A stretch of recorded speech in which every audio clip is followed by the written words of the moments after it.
ನಮಸ್ಕಾರ ಎಲ್ಲರಿಗೂ, welcome back to my channel. ನಾನಿವತ್ತು ಮಾಡ್ತಿರೋದು ಪೈನಾಪಲ್ ಕೇಸರಿ ಬಾತ್. ಇದು ಬಾಯಲ್ಲಿಟ್ಟರೆ ಕರ್ಗೋಗೋ ಥರ ಒಂದು ಸ್ವೀಟ್ ನಾನಿವತ್ತು ನಿಮಗೆ ಮಾಡಿ ತೋರಿಸ್ತಾ ಇದ್ದೀನಿ. ಇದು ನವರಾತ್ರಿ ವಿಶೇಷ ನೈವೇದ್ಯ ಪ್ರಸಾದನೂ ಒಂದು, ಮತ್ತು ಇದು ದೇವಸ್ಥಾನದಲ್ಲೂ ಕೂಡ ಪ್ರಸಾದವಾಗಿ ಕೊಡ್ತಾರೆ. ಮತ್ತು ಶುಭ ಕಾರ್ಯಗಳಲ್ಲಿ ಮತ್ತು ಮದುವೆ ಮನೆಯಲ್ಲಿನೂ ಕೂಡ ಈ ಪೈನಾಪಲ್ ಕೇಸರಿ ಬಾತ್ನ ಮಾಡ್ತಾರೆ. ನನಗಂತೂ ಪೈನಾಪಲ್ ಕೇಸರಿ ಬಾತ್ ಅಂದರೆ ತುಂಬಾ ಇಷ್ಟ. ನಿಮಗೂ ಕೂಡ ಈ ಸ್ವೀಟ್ ಇಷ್ಟ ಆಗುತ್ತೆ ಅಂತ ಅಂದ್ಕೊಳ್ತೀನಿ. ಬನ್ನಿ ಇವತ್ತು ಹೇಗೆ ಮಾಡೋದು ಅಂತ ತೋರಿಸ್ತೀನಿ. ಮೊದಲಿಗೆ ನಾನು ದ್ರಾಕ್ಷಿ ತೊಗೊಂಡಿದ್ದೀನಿ, ಗೋಡಂಬಿ, 2 ಲವಂಗ, ತುಪ್ಪ, ಪೈನಾಪಲ್, ಶುಗರ್, ಹಾಲು, ಒಂದು ಚಿಕ್ಕ ಬೌಲಲ್ಲಿ ತೊಗೊಂಡಿದ್ದೀನಿ, ರವೆ, ಏಲಕ್ಕಿ ಪೌಡರ್, ಒಂದು ಸ್ವಲ್ಪ ಸಕ್ಕರೆ ಹಾಕಿ ಪೌಡರ್ ಮಾಡಿ ಇಟ್ಕೊಳ್ಬೇಕು. ನಾನು ಪೈನಾಪಲ್ನ ಒಂದು ಜಾರಿಗೆ ಹಾಕಿ ಪೇಸ್ಟ್ ಮಾಡಿ ಸ್ವಲ್ಪ ಸೈಡಿಗೆ ತೆಗೆದಿಟ್ಕೊಳ್ತಾ ಇದ್ದೀನಿ. ಒಂದು ಪ್ಯಾನ್ಗೆ ನಾನೀಗ ತುಪ್ಪ ಹಾಕ್ಕೊಳ್ತಾ ಇದ್ದೀನಿ. ಸ್ವಲ್ಪ ಎಣ್ಣೆನೂ ಹಾಕ್ಕೊಳ್ಬೋದು, ಚೆನ್ನಾಗಾಗುತ್ತೆ. ನಾನು 1 ಕಪ್ ರವೆ ಇಟ್ಕೊಂಡಿದ್ದೆ, ಅದನ್ನು ಹಾಕಿ ಚೆನ್ನಾಗಿ ಫ್ರೈ ಮಾಡ್ಕೊಳ್ತಾ ಇದ್ದೀನಿ. ಅದು ಮರಳು ಥರ ಆಗೋವರೆಗೂ ಮೀಡಿಯಮ್ ಫ್ಲೇಮಲ್ಲಿ ಇಟ್ಕೊಂಡೇ ಫ್ರೈ ಮಾಡ್ಕೊಳ್ಳಿ, ತುಂಬ ಚೆನ್ನಾಗಾಗುತ್ತೆ. ನೀವು ಹೈ ಫ್ಲೇಮಲ್ಲಿ ಇಟ್ಟರೆ ಚೆನ್ನಾಗಾಗಲ್ಲ ರವೆ ಉರಿಯೋದು. ಅದನ್ನು ಹುರಿದು ಒಂದು ಪ್ಲೇಟಿಗೆ ಸೈಡಿಗೆ ತೆಗೆದಿಟ್ಕೊಳ್ಬೇಕು. ಅದೇ ಪ್ಯಾನಿಗೆ ನಾನು ಮತ್ತೆ ಒಂದು ಸ್ವಲ್ಪ ತುಪ್ಪ ಹಾಕಿ ದ್ರಾಕ್ಷಿ ಗೋಡಂಬಿ ಹಾಕಿ ಫ್ರೈ ಮಾಡಿ ಸೈಡಿಗೆ ತೆಗೆದಿಟ್ಕೊಳ್ತಾ ಇದ್ದೀನಿ. ಅದರಲ್ಲಿ ಏನು ತುಪ್ಪ ಇತ್ತು ಅದೇ ತುಪ್ಪಕ್ಕೆ ನಾನಿವಾಗ ಪೈನಾಪಲ್ ಸಣ್ಣದಾಗಿ ಚಾಪ್ ಮಾಡಿರೋದನ್ನ ಹಾಕ್ಕೊಳ್ತಾ ಇದ್ದೀನಿ. ಹಾಕಿ ಚೆನ್ನಾಗಿ ಒಂದ್ಸಲ ಲೈಟಾಗಿ ಅದನ್ನು ಫ್ರೈ ಮಾಡಿ 2 ಲವಂಗ ಹಾಕ್ಕೊಳ್ತಾ ಇದ್ದೀನಿ. ಲವಂಗ ಹಾಕಿದ್ರೆ ಸ್ವಲ್ಪ ಘಮ ಕೊಡುತ್ತೆ, ಹಾಗಾಗಿ ನಾನು ಲವಂಗ ಹಾಕ್ಕೊಳ್ತಾ ಇರೋದು.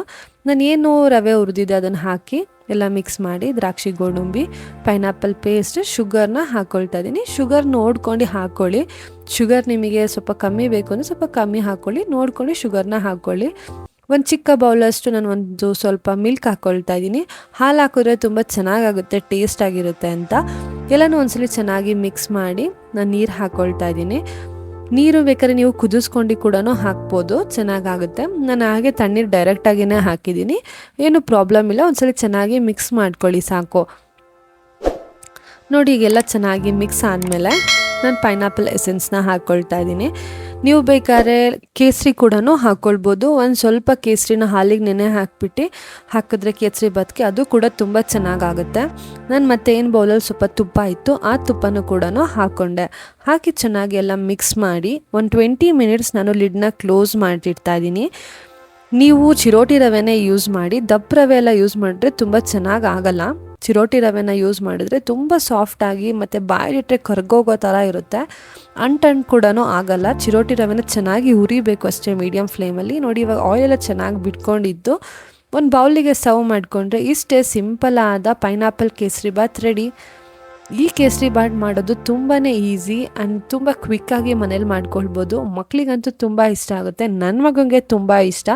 ನಿಮಗೂ ಕೂಡ ಇದು ಇಷ್ಟ ಆಗಿದೆ ಅಂತ ನಾನು ಭಾವಿಸ್ತೀನಿ. ಇಷ್ಟ ಆಗಿದ್ರೆ ನನ್ನ ಚಾನಲ್ನ ಲೈಕ್ ಮಾಡಿ, ಶೇರ್ ಮಾಡಿ, ಸಬ್ಸ್ಕ್ರೈಬ್ ಮಾಡಿ. ಅಂಟಿಲ್ ನನ್ನ ನೆಕ್ಸ್ಟ್ ವಿಡಿಯೋ ಸಿಗೋವರೆಗೂ ಹೀಗೆ ನನ್ನ ಸಪೋರ್ಟ್ ಮಾಡ್ತಾಯಿರಿ ಆ್ಯಂಡ್ ಬೆಲ್ ಐಕಾನ್ನ ಪ್ರೆಸ್ ಮಾಡೋದು ಮಾತ್ರ ಮರಿಬೇಡಿ. Thank you for watching.